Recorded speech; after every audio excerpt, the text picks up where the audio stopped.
छोड़ो, सब बेईमानो भारत छोड़ो, भारत छोड़ो, भारत छोड़ो, सब बेईमानो भारत छोड़ो, भारत छोड़ो, भारत छोड़ो, भुगतान करो नहीं तो सत्ता छोड़ो, सत्ता छोड़ो, सत्ता छोड़ो, इनकलाब जिंदाबाद, इनकलाब। जिंदाबाद। दोस्तों नमस्कार, जय हिंद जय भारत। नाम रमेश सिंह, ठगी पीड़ितों की आवाज़ संगठन का राष्ट्रीय अध्यक्ष, संगठन का संस्थापक आज फिर आप लोगों के बीच में उपस्थित हुआ हूं। और उपस्थित होने के साथ साथ कुछ विशेष जानकारी। देखा जाए कि कल हमारे संगठन के माध्यम से देवरिया में जो विभिन्न चिट फंड कंपनियों, क्रेडिट कोऑपरेटिव सोसाइटी के आवेदन हुए थे, विंडो ओपन हुआ था, आवेदन लिए गए थे। और देवरिया एक ऐसा ज़िला था जहाँ पे 8 लाख प्लस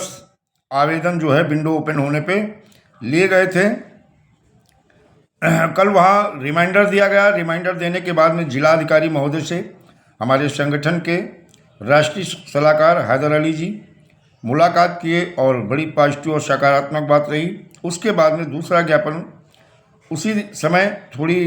देर के अंतराल पे अपर जिला मजिस्ट्रेट वित्त राजस्व को दिया गया, क्योंकि जहाँ वर्ष एक्ट में कलेक्टर साहब देख रही हैं केंद्रीय कानून वर्ष 2019 को लेकर के, वहीं वित्तीय अधिष्ठान जमाकर्ता हित संरक्षण अधिनियम 2016 को लेकर के अपर जिला मजिस्ट्रेट वित्त राजस्व देख रहे हैं। जो वहाँ चर्चा हुई भुगतान को लेकर के, जिसमें सहारा इंडिया, PSCL, कल्पतरू, साईं प्रसाद, साईं प्रकाश, श्रीराम और बहुत सारी अन्य क्रेडिट कोऑपरेटिव सोसाइटी और उनके साथ कंपनियां, जिनको लेकर के विशेष चर्चा हुई। और वहाँ पे जो जिलाधिकारी हैं मैडम, उन्होंने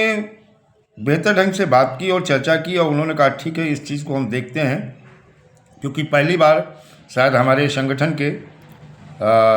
जो राष्ट्रीय सलाहकार हैदर अली जी से मुलाकात, वो तो जाते रहते हैं, लेकिन ये मैडम बाद में आई हैं, तो उन्होंने कहा भी कि हमारी आपकी पहली मुलाकात हो रही है, हम इसे दिखवाते हैं। लेकिन बात दिखवाने की नहीं है, बात ये है कि जो आवेदन हुए लगभग 2 साल हो गए हैं, उनके निस्तारण का है। उन्होंने कहा कि सहारा का पोर्टल के माध्यम से कुछ भुगतान हो रहा है, तो हमारे राष्ट्रीय सलाहकार ने उन्हें चीज़ें बताई कि हमें पोर्टल नहीं, हमें टोटल चाहिए, भुगतान टोटल चाहिए। तो उसी तरह से सहारा इंडिया हो या पल्स हो, कल्पतरू हो, साईं प्रकाश हो, श्रीराम हो, आपेश्वर, खेतेश्वर, ज्योतेश्वर, धोखेश्वर या अन्य कोई क्रेडिट कोऑपरेटिव सोसाइटी हो, जिसमें the Loni urban multi state credit cooperative society को लेकर के भी बात हुई। और वहीं पे जो अध्यक्ष रहे चीनी मिल बचाओ समिति के अध्यक्ष त्रिपाठी जी, वो भी मौजूद रहे और उन्होंने भी हमारे संगठन के साथ आकर के और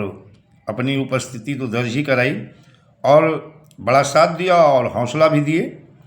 तो कहीं ना कहीं देखा जाए कि आंदोलन चारों तरफ से अब सरकार को, शासन प्रशासन को घेरने के लिए पूरी तैयारी। वही मार्च में लखनऊ में एक बड़ा आंदोलन की तैयारी होगी, और होगी नहीं, हो रही है, और जल्द ही उसकी डेट भी क्लियर कर दी जाएगी। और राज्य सरकार को अवगत कराया जाएगा कि जो कानून है वर्ष 2019 यानी the banning of unregulated deposit scheme, जिसमें प्रावधान है जो अनरेगुलेटेड डिपॉजिट स्कीम है उन्हें प्रतिबंधित करना, और सक्षम अधिकारी, जो राज्य सरकार द्वारा सक्षम अधिकारी नियुक्त किया गया है, उनके भुगतान के दावे लेकर के पुनर्भुगतान करवाना।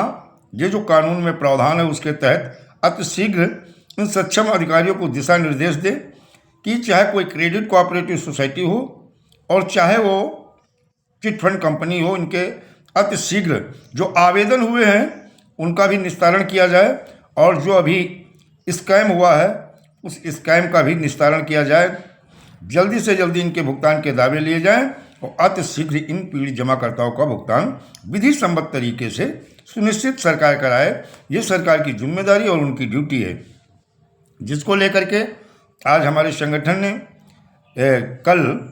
यानी 5 तारीख को संगठन ने देवरिया में एक अच्छी शुरुआत की, अच्छी वार्ता रही, अच्छी चर्चा रही, बड़ी सकारात्मक रही और उन्होंने आश्वासन भी दिया है। अब आश्वासन से नहीं, अब भुगतान से काम चलने वाला है। अब पोर्टल से नहीं, अब टोटल भुगतान की बात होगी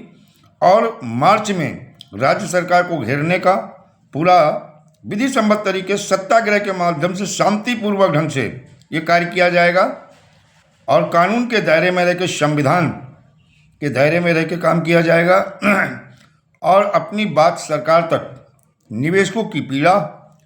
और जमा और कार्यकर्ताओं की पीड़ा सरकार तक पहुंचाई जाएगी। जो पुलिस अधिकारी जबरन धन वसूली कर रहे हैं या किसी गरीब को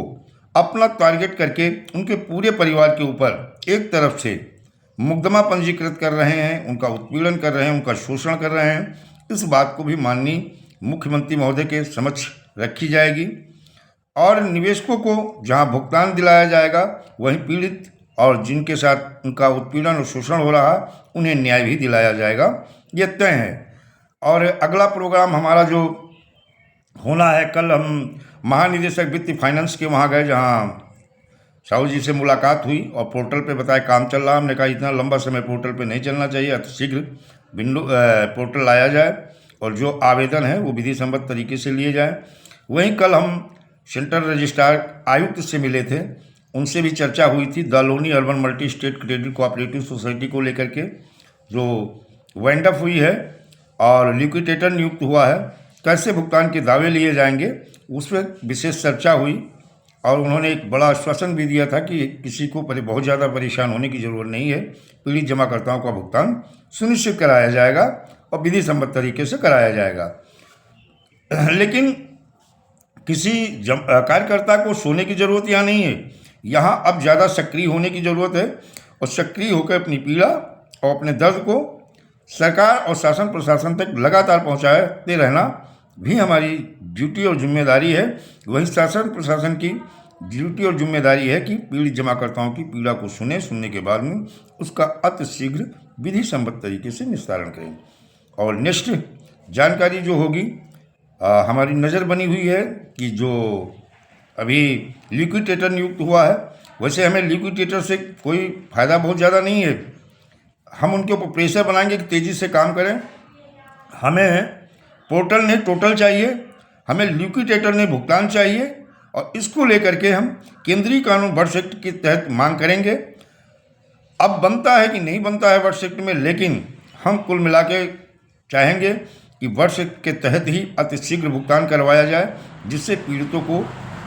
जल्द से जल्द न्याय मिल सके, उनका पैसा मिल सके। इसके लिए लगातार हम आंदोलन भी करेंगे और आंदोलन के साथ साथ अपनी बात को